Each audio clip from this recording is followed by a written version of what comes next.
निंदा चुगली करने का कितना बड़ा पाप है। मैं इसके लिए पूरी कथा सुना रहा हूं, छोटी सी 2-5 मिनट की। सुनो। एक राजा ने ब्राह्मणों का निमंत्रण किया। खोले में भोजन बन रहा था, खीर पक रही थी। संयोग से खीर ढकी नहीं थी, तो ऊपर से एक पक्षी सांप को लिए जा रहा था। तो सांप उसके पंजों से, पक्षी के पंजों से छूटा और संयोग से उस बर्तन में जाके गिरा जिसमें खीर पक रही थी। तो सांप का जहर उस खीर में मिल गया। अब खीर हो गई जहरीली। वही खीर सारे ब्राह्मणों को परोसी गई। सारे ब्राह्मणों ने खीर खाई। खीर खाते ही सारे ब्राह्मण मर गए। लगभग 100-125 ब्राह्मण थे, सब मर गए एक तरफ से। अब आप लोगों से सवाल पूछ रहा हूं मैं। अब जब ब्राह्मण मरे तो केस गया यमराज के पास। यमराज जी ने कहा, भाई 125 ब्राह्मण मरे, इन ब्राह्मणों की हत्या का जिम्मेदार कौन है?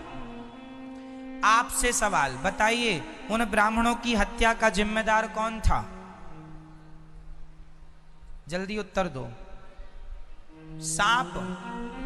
सांप जिम्मेदार था क्या?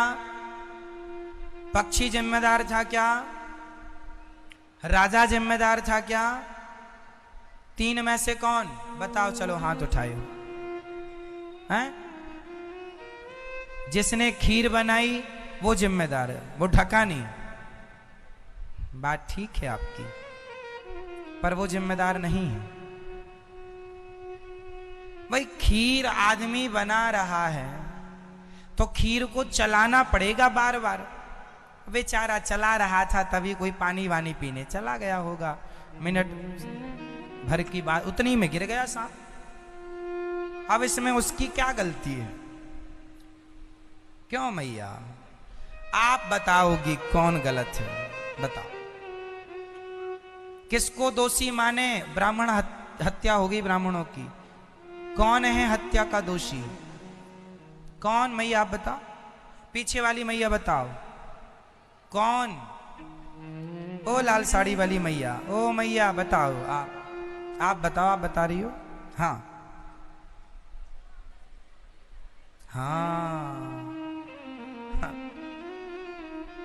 ये कथा हम बहुत पहले सुना चुके हैं। जिसने सुनी होगी उसको याद होगा। दोषी ना खीर बनाने वाला था, ना तो दोषी राजा था, क्योंकि राजा मारना तो चाहता नहीं था। दोषी सांप भी नहीं था, क्योंकि सांप के मुंह में जहर सांप ने नहीं भरा, वो प्राकृतिक सांप जहरीला होता है। और रही पक्षी की बात, तो पक्षी तो अपना भोजन लेके जा रहा था, सांप उसका भोजन है, तो वो तो अपने रास्ते जा रहा था और छूट गया। तो उसे थोड़ी पता था पक्षी को कि ये जाके खीर में ही गिरेगा। तो ना तो दोषी पक्षी था, ना तो सांप था, ना बनाने वाला, ना तो राजा। अब यमराज चक्कर में पड़े हैं कि अब न्याय कैसे हो। ये 125 पंडित जी मरे, इनकी हत्या किसके माथे रखी जाए? कोई तो दोषी है। तभी पूरे गांव में हल्ला हो गया। तभी यमराज वहां पर पता लगाने गए कि देखूं तो सही किसके माथे हत्या रखी जाए। यमराज सामान्य आदमी पंडित जी बन के गए। कुछ महिलाएं वहां खड़ी थीं, तो पंडित जी ने पूछ लिया। यमराज पंडित जी बने थे। यमराज जी ने पूछा, अरे मैया आज हमारा भोजन कहाँ है? वो सुना था राजा के यहाँ बड़ा भंडारा, राजा के यहाँ भंडारा है, हम ब्राह्मण हैं, भोजन करने आए। तो सारे लोगों ने तो पंडित जी को रोका, महाराज वहां बड़ी अनहोनी हो गई है, आप मत जाइए, वहां बड़ा बुरा हो गया है, मत जाइए। सबने तो ऐसा कहा। सब एक मैया मिल गई, बड़ी पंचायती होशियार,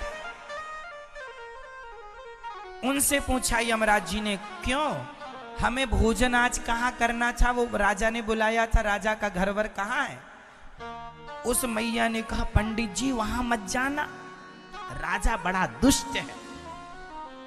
क्यों, सारे ब्राह्मणों को जहर दे के मार डाला उसने, सबको मार दिया। जरा पूछो इस मैया से, तू खड़ी थी वहां जब वो जहर मिला रहा था, तुझे कैसे पता कि जहर मिला रहा। लेकिन नहीं, होशियार बनना है। ओवर कॉन्फिडेंस नाश करता है। पंडित जी वहां मत जाओ, राजा खतरनाक है, 125 पंडित जी मारे गए हैं, आपको पता नहीं है। यमराज जी ने कहा, कैसे मर गए। अरे राजा जहर दे दिया सबको। यमराज जी बोले, 125 ब्राह्मणों की हत्या का दोषी कोई नहीं है, ये है चुगली करने वाली, पकड़ो इसको। 125 ब्राह्मणों की हत्या का पाप इसके माथे लगा, चल बुढ़िया चल, मैं यमराज हूं, चल। महाराज हमें कहां पकड़े ले जा रहे हो,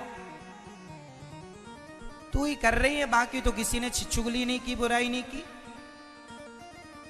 तू ही दावा कर रही है वो मार डाला, तूने देखा है, बिना देखे कैसे बोल रही है, और बोल रही है तो चल तू ही दोषी है। यमराज जी बोले, महाराज मैं क्यों दोषी, तुम दोषी इसलिए हो कि जो दूसरों में दोष देखता है वही सबसे बड़ा दोषी होता है। आप और किसी को दोष नजर नहीं आया राजा का, तुम्हें दोष नजर आया। कॉमन सेंस है, कोई अपने घर में भोजन के लिए किसी को बुला के थोड़ी जहर देगा, और तुम कह रही हो राजा ने मिलाया, तुम उसके दोष देख रही हो, दोषी तुम हो। चलो, तो जितनी चुगली करने वाली माताएं बैठी हैं, सुन रही हैं, निंदा चुगली, तुम ही सारे पाप की जिम्मेदार मानी जाओगी। यमराज जी तुम्हें ही, तुम्हारे खाते पे सबका पाप डाल देंगे, तुम ही सब पापिनी हो, फिर तुम्हारे वाले पाप अलग, ये वाले अलग, तो काहे पाप मोल लो। इसलिए किसी की बातें करने से कोई फायदा नहीं, समय मिले तो चर्चा भगवान की किया करो, अच्छी चर्चा किया करो, अच्छी बातें किया करो।